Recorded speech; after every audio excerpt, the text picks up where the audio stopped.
Se usarán drones, militares, policías con amplias facultades. Si es necesario denunciar el tratado de antiminas personales, hay que hacerlo, porque hay una razón. El crimen organizado hoy atenta contra la seguridad nacional. Si un extranjero comete delito, cualquiera que sea, deberá cumplir la pena y luego ser expulsado, sin que haya ninguna circunstancia que impida esta medida de expulsión. O sea, a Chile no se viene a cometer delitos. Toda la carga que pase por los puertos y aduanas terrestres debe ser revisada con escáner. Reitero, toda. Los escáneres además deben ser fijos y no los que se están comprando, que son móviles en camiones, porque a veces los camiones se mueven para que pase la carga y además son muy caros. Se debe intervenir aduanas. Aduana está tomada por sindicatos, que además no son legales, y tienen un régimen de trabajo que no se condice con la labor que deben realizar. Trabajan hasta las 5 de la tarde. Aduana debe tener un departamento interno de control para evitar la corrupción. Hay que modificar la policía marítima para que pueda actuar sola, porque actualmente un policía marítimo, que son los únicos que operan en los puertos, no puede actuar si no está acompañado por un funcionario de aduanas y por lo tanto temprano en la tarde deja de funcionar. Esto es estúpido. Hay que automatizar totalmente los puertos chilenos, absolutamente. La policía debe tener en línea la declaración de impuestos de cualquier ciudadano. No me estoy refiriendo a secreto bancario, sino a su declaración de impuestos. Si alguien anda en un vehículo cuyo valor no se puede justificar con su declaración de impuestos, se le debe incautar el auto en el acto. Y después esa persona, si puede, podrá demostrar la licitud de esa compra. La policía chilena no tiene capacidad para seguir la ruta del dinero. Los que saben tienen conciencia de que esto es algo patético.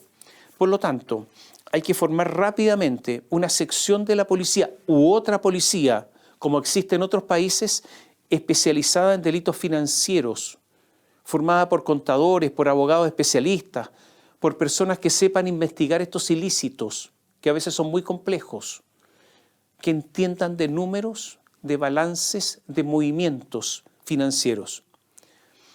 Hay que abrir fácilmente las cuentas bancarias con una expedita autorización judicial. Hay que hacer una campaña, alguna vez existió, para que cada persona pida la boleta. Así se evita la actividad en negro. Hay que sancionar fuertemente al que no la da, pero también al que no la pide. Hay que perseguir no solo el comercio ambulante, sino a los que abastecen el comercio ambulante. El comercio ambulante es un negocio gigantesco que se debe terminar, pero aquí hay abastecedores que son enormes empresas con bodegas, con distribución, con camiones. Hay que perseguir esas cadenas de distribución. Hay que fiscalizar todas las actividades que permiten lavar dinero, con clausura e incautación inmediata. Hoteles, restaurantes, barberías, ópticas, casinos, por ejemplo.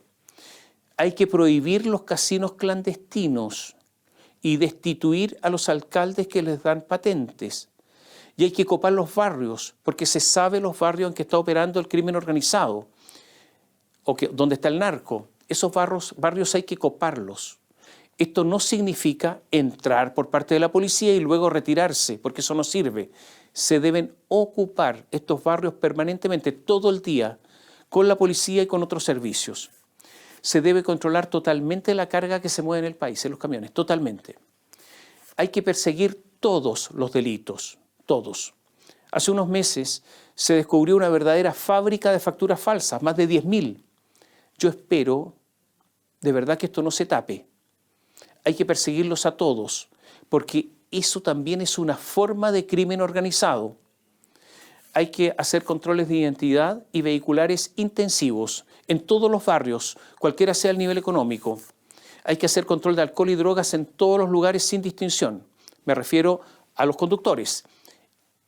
O sea, hay que tener rigor y el cambio se tiene que notar. Y hay que intervenir gendarmería, porque no solo hay una corrupción enorme, sino que hay un cogobierno por parte de las asociaciones, lo que es incompatible con una fuerza armada y jerárquica. O sea, hay que elegir. O están las asociaciones o están estas personas que además tienen pensiones excepcionales. Es una u otra cosa. La cárcel de alta seguridad debe tener un régimen estricto al estilo que se usa para los jefes de la mafia italiana. Hay que cambiar los incentivos del Ministerio Público. Hay que fiscalizar cómo tipifican los delitos. Por ejemplo, los casos de robo los tipifican muchas veces como receptación y la pena es baja. Hay que capacitar fiscales para perseguir organizaciones criminales y tienen que tener incentivos económicos importantes. Naturalmente que están las labores de inteligencia, donde tiene que haber agentes operativos, agentes encubiertos, información compartida y recursos. Hay que sacar a los jueces que son activistas más que jueces. El activismo no forma parte de la labor jurisdiccional.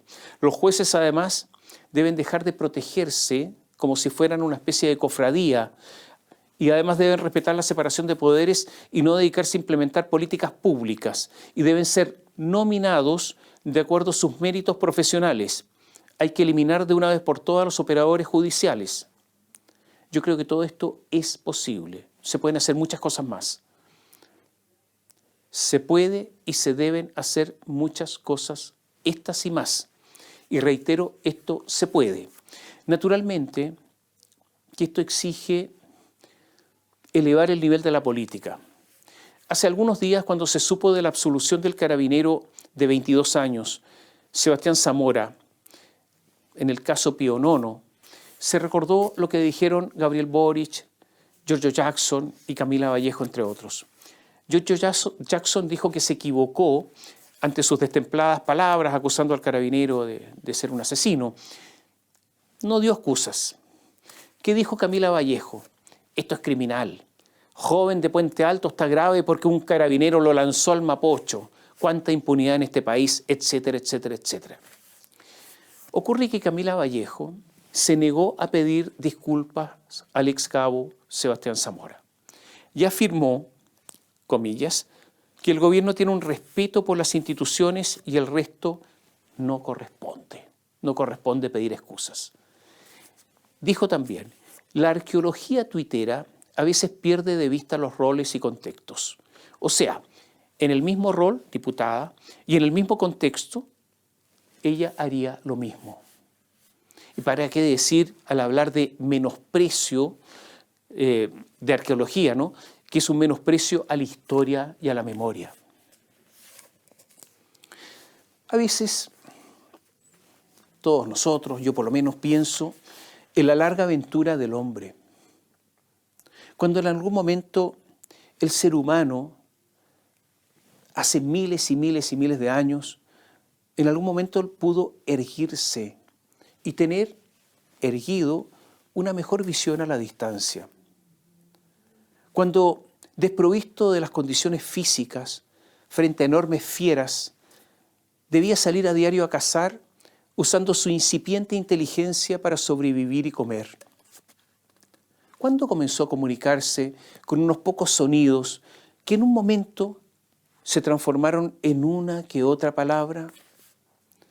Y ese ser humano, en esta larga aventura, en algún momento se dio cuenta que tomando una piedra, echando el brazo hacia atrás y luego llevándolo con velocidad hacia adelante y soltando la mano, esta piedra salía despedida y podía ser un arma de ataque o defensa. ¿En qué momento nuestros antepasados pudieron expresar el futuro y por lo tanto un plan o una esperanza? ¿En qué momento comenzó a pintar como aquellos que dejaron para siempre sus imágenes en las cuevas de Altamira? ¿En qué momento empezó a amar?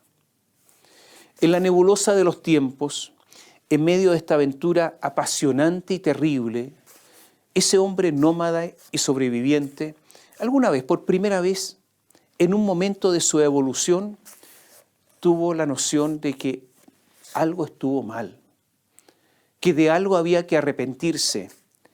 Y en algún momento, quizá cuando, pensó que podía pedir disculpas a alguien. Puede, creo, que esto haya sucedido en una caverna, cuando el hombre se asomaba a lo que nosotros llamamos civilización.